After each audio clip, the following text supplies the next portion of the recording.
against the Iranian regime. I am announcing our intent to designate the Islamic Revolutionary Guard Corps, including its Quds Force, as a foreign terrorist organization in accordance with Section 219 of the Immigration and Nationality Act.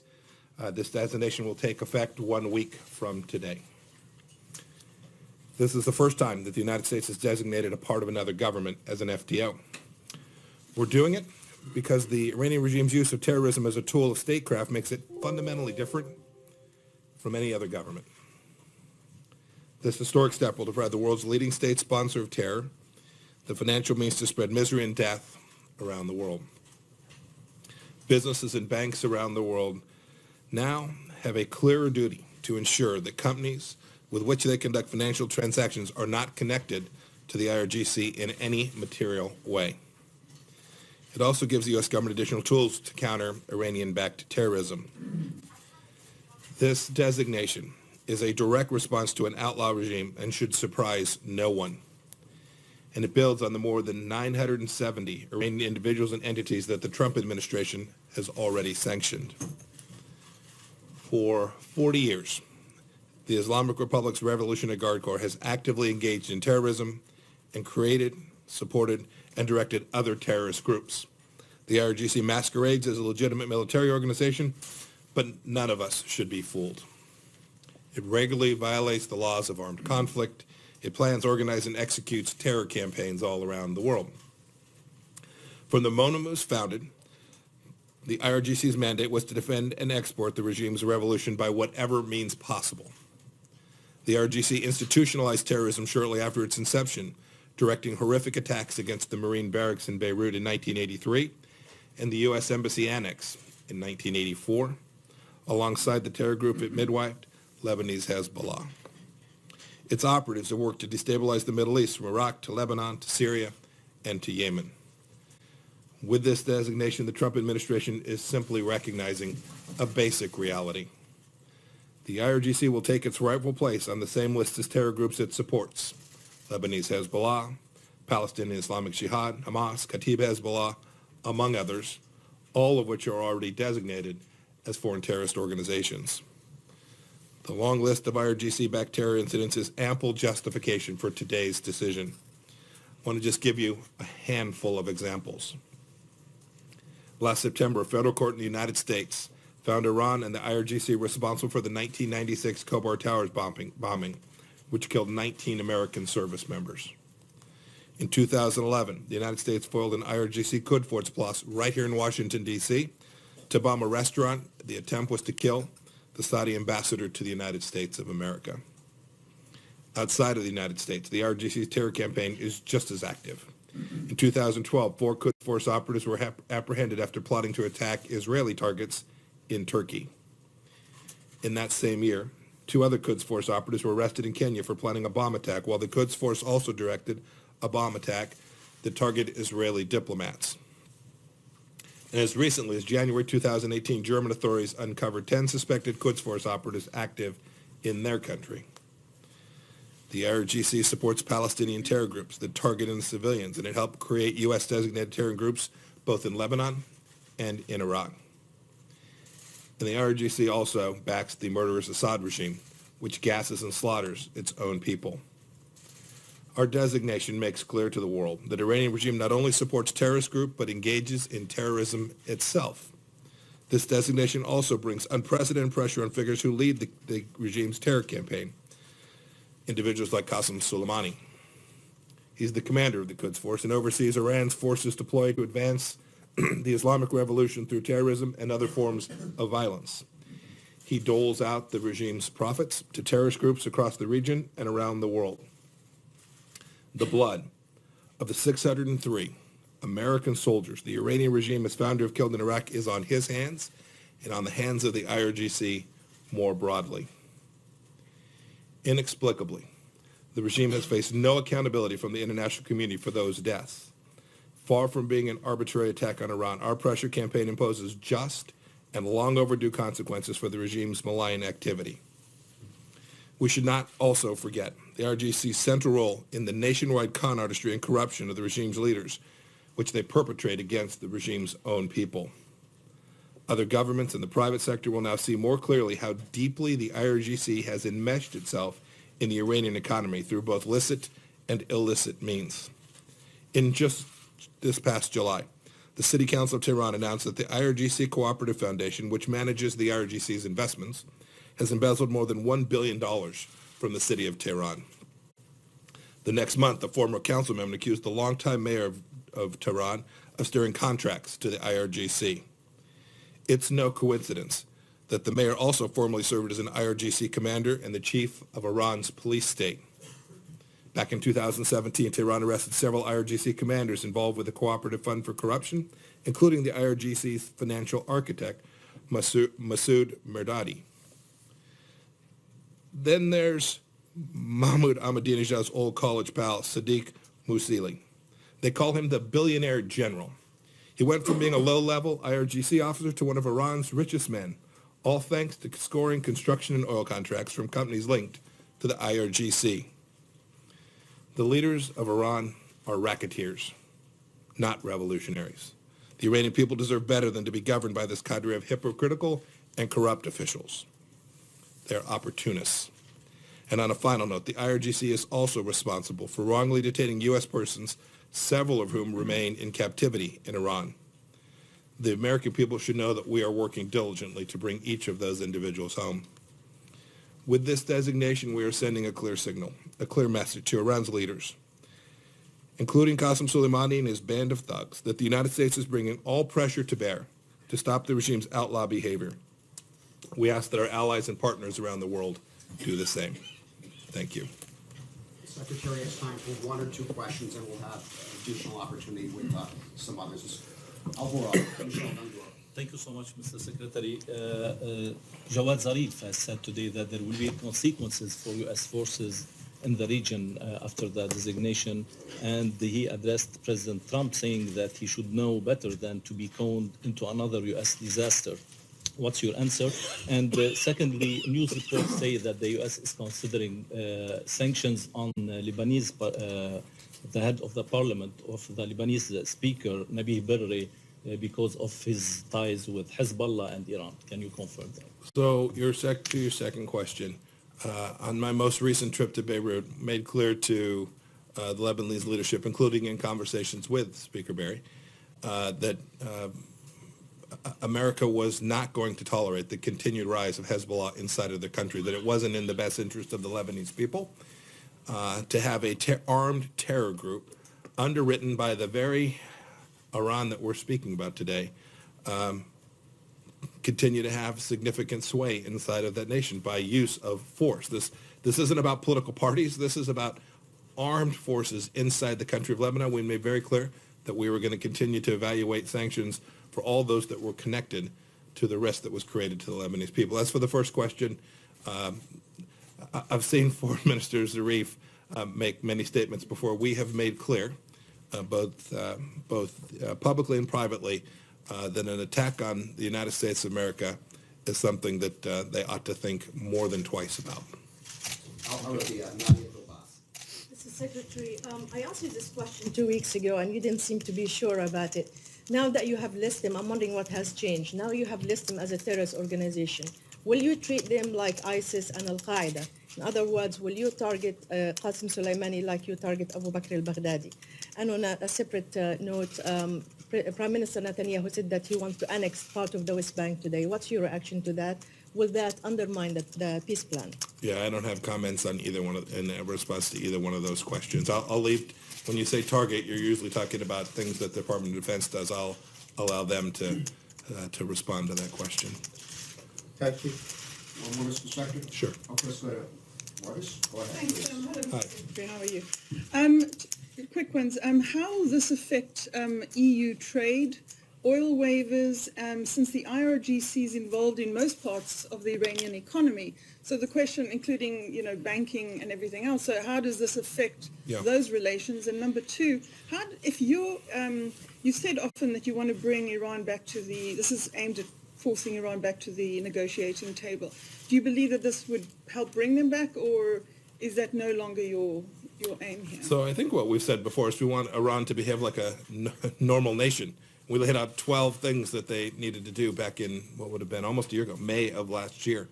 That's the mission. That's the mission of this designation as well. So that's our purpose. If you said, what's the intent? It's to achieve the outcomes that we laid out back in May of last year, to get the Islamic Republic Iran to do the simple thing like not launch missiles into Saudi Arabia, risking American lives each and every day. What was remind me of your first question? And then the first one is, Yeah. how does this affect things like EU So, trade? so here's the simple answer to that. If you're the general counsel for a European financial institution today, there's more risk. It is absolutely the case that the IRGC amounts to a significant piece of the Iranian economy through pure kleptocracy. And it is also the case that it is sometimes difficult to know whether the IRGC is involved. That is, the diligence effort is an enormous undertaking. I think this will require more diligence be done by every business that is considering doing things that are even now second and third orders removed from what you might think of as a traditional connection to the Iranian economy. This extends to your point about trade. Or you asked about oil waivers. We'll make that decision in due course as we move towards May 2nd, but this absolutely extends and creates clarity around those transactions that create risk for companies, not just in Europe, but frankly, all over the world. Was that one of your goals, Mr. Secretary, to Thank shut you all down very much. Thank you all your very much. business? We now have Special Representative for Iran and Senior Advisor to the Secretary of State, Brian Hook, and our Assistant Secretary for Counterterrorism, Nathan Sales. They'd be happy to take additional questions, please. Let's start Associated Press, Matt. So, I'm just curious, this has been obviously under consideration for a while. Previous administrations have considered it as well, but opted not to do it. And one of the reasons has been for not doing it to date, that it creates complications, particularly in Iraq, but also in Lebanon and elsewhere for American soldiers, but also American diplomats and how they can. So, are there any exclusions, waivers, carve-outs, however you want to call this, that would allow the kind of contacts, particularly in Iraq, that American commanders or regular troops might have with people, Iraqi officials, who, by virtue of their station, have to interact with IRGC personnel? I'll do the first part, and then I'll take on the second part. The IRGC has been threatening American troops almost since its inception. And whenever we impose sanctions on Iran, it's usually followed by a range of threats. What endangers American troops in the Middle East is an IRGC that operates with impunity and never has its ambitions checked in the Middle East. We're taking an entirely new approach to this, of significant, sort of sustained maximum economic pressure to deny the IRGC and the Iranian regime of the revenue that it needs to conduct its foreign policy. And we know that the IRGC has been a principal architect and enforcer of Iran's foreign policy since around 1979, the way the Ayatollah designed the regime. And they are trying to reshape the Middle East in their favor, working as a power broker and as a military force. And they assassinate rivals, not only in the Middle East, but in Europe. They organize, train, and equip these militias all over the Middle East. As we saw in Syria, they direct a network of militant groups. And in the case of Iraq, they've killed over 600 American servicemen. And so we think it's important to, in this case today, we're adding a layer of additional sanctions on the IRGC to make radioactive those sectors of Iran's economy that are influenced or controlled by the IRGC. I'll let Nathan answer your second question. Well, I just want to make sure you understand. I'm not talking about threats to U.S. forces and diplomats from Iran. I'm talking about threats to them from potential U.S. prosecution for violating sanctions by doing something that may be construed as providing material support to an IRGC affiliate or, associate. No, we're not going to answer hypotheticals about various cases that could be conjured up in the future. We simply don't have anything to say on that. What I can tell you is the United States has a strong interest in an Iraqi government that is strong and stable and sovereign and free from malign external influence. The record of Iranian involvement in the region is not a promising one. Look at Syria, look at Yemen, look at Lebanon. We have an interest in making sure that Iraq does not take that road and is able to stand on its own 2 feet as a strong and prosperous country in its own right. I would just maybe add one thing, that the Middle East cannot be more stable and peaceful without weakening the IRGC. It's just simply not possible. When you study their 40-year history, it's impossible to allow the IRGC to continue to operate under this fiction that it's a benign part of the Iranian government. It is the blunt instrument of Iran's foreign policy, and it has been that way for decades. And what we're doing today is, in addition to the new tools that this gives us, we're also stigmatizing this organization. We're highlighting to the world, as the Secretary just did, the perils of working with the IRGC, which by some estimates controls up to or more than half of Iran's economy. NPR, Michelle. Thank you. So does this rule out any sort of contacts with anyone connected to the IRGC? And I'm asking because, in the last administration had to negotiate with the IRGC to get American hostages out, for instance, or at least have some contacts with members of the IRGC. So do you not have any kind of contact with people who are holding Americans or people who are threatening Americans in places like Iraq? Well, let me tell you what the law provides. The law provides that it is a federal criminal offense punishable by up to 20 years in prison for any person who provides material support to a designated foreign terrorist organization. That is what the IRGC will be 7 days from today. Now, the application of that law to particular cases, it's impossible to predict in advance what that's going to look like. We simply don't want to get into hypothetical situations. But the point of this designation that the Secretary just announced is to render the IRGC radioactive. And so all businesses, all foreign officials who are thinking about engaging with the IRGC should think long and hard about whether that makes sense. That includes U.S. government, American diplomats? Well, this is a tool, the FTO tool is something that we have used since 1993, I want to say over 60 times. And we're still able to execute our diplomacy and our foreign policy without any impediments. But this is the first time And you've done it to a U.S. Right, a but government entity. That's why I'm asking the question. doing this will not impede our diplomacy. Thank you for taking this. Sir, just to clarify on Iraq, will you be requiring the Iraqi government as of now to turn over any suspected or known members of the Iranian Revolutionary Guard since you declared them as terrorists? We're not making any demands of the Iraqi government. As I said a moment ago, we share the Iraqi government's interest in ensuring that the government of Iraq is able to represent a proud and free and prosperous people without any undue influence from malign actors. So they will continue to operate freely in Iraq? It is a criminal offense for any person to provide material support to a designated foreign terrorist organization. How that applies in particular cases, we're simply not going to speculate about right now. CNN, Kylie. Yeah, hi.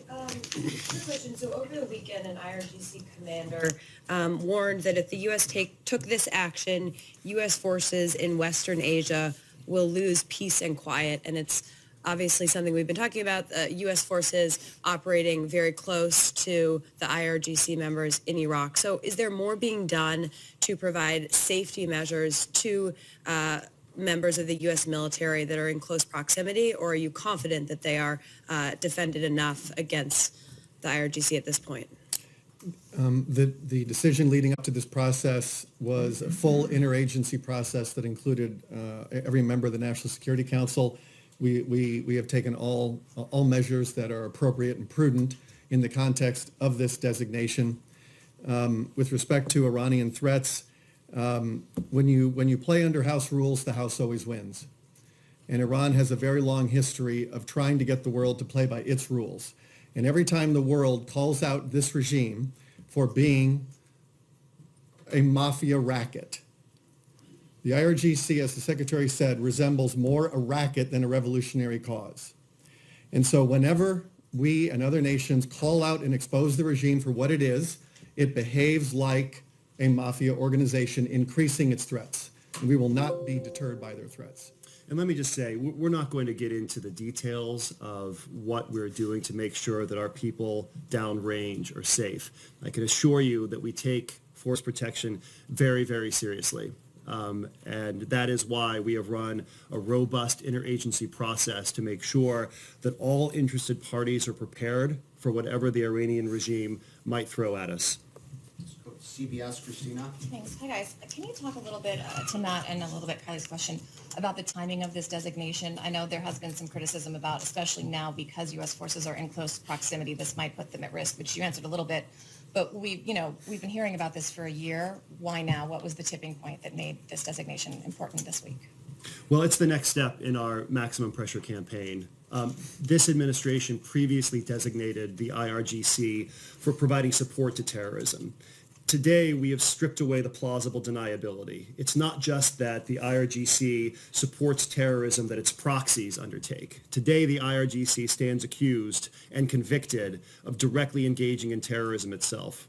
This new tool doesn't just add rhetorical heft to our campaign. It has practical, real-world consequences, some of which we've discussed. It's now a federal criminal offense to provide material support to a designated FTO such as IRGC when this takes effect on Monday. The material support statute is an incredibly powerful tool. Since 2001, since 9/11, we've used it to obtain hundreds of convictions. And the sentence for which you are eligible, if convicted, 20-year maximum penalty. So this creates very powerful deterrence for anyone who would provide material support to the IRGC or to any other designated organization. Let me just add, Your phrasing of that, IRGC's, Matt. Go ahead. Ryan, finish. We have said from the time the administration came into office that we're going to be taking a new approach to Iran. And you have seen over now 2 years, we've had 25 rounds of sanctions. We've designated almost 1,000 individuals and entities. We left the Iran deal, which has given us enormous diplomatic and economic leverage to go after the full range of threats that Iran presents to peace and security. This is just another chapter, and there will be more chapters to come. This is a sustained and focused effort at the direction of the president that enjoys the full support of the National Security Cabinet. Can I- Last time you were here, we talked about that 600 number that's been mentioned several times today. You said the Pentagon would give more guidance. They didn't really. Do you have any more context as to how that number was arrived at as the 600? Well, there have been estimates over many years. I think in the Obama administration, one DOD official said that somewhere north of 500. It took a while to, I think, pull together all of the information and to be accurate about it. And the number that has come out of the Defense Department is over 600. The Secretary gave the number, I think it's 603. And those are just the ones who've been killed.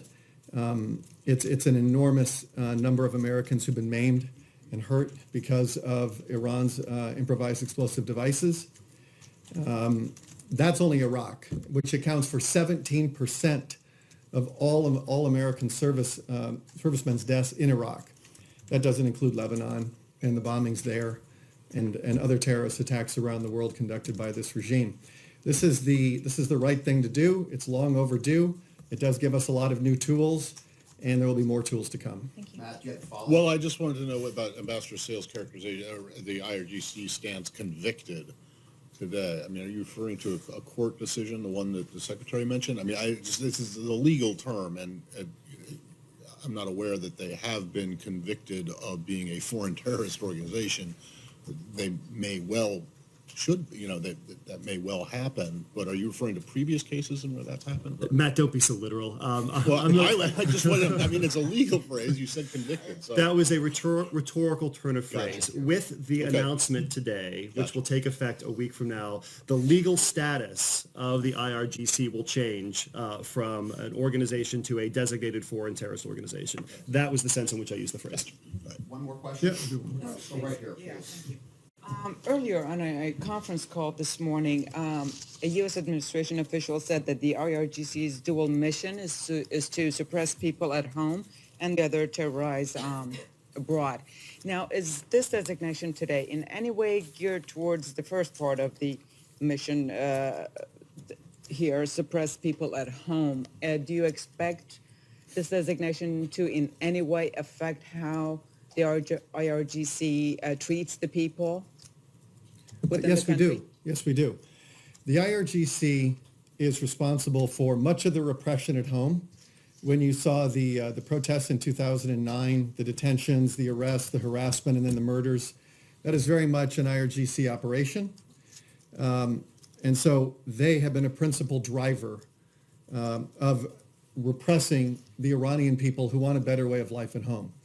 And so when we denied this organization revenue and we put a black cloud above it, it makes it harder for the IRGC to conduct its mission. And they also do this overseas, principally through the Quds Force. And so today's designation is IRGC and Quds Force.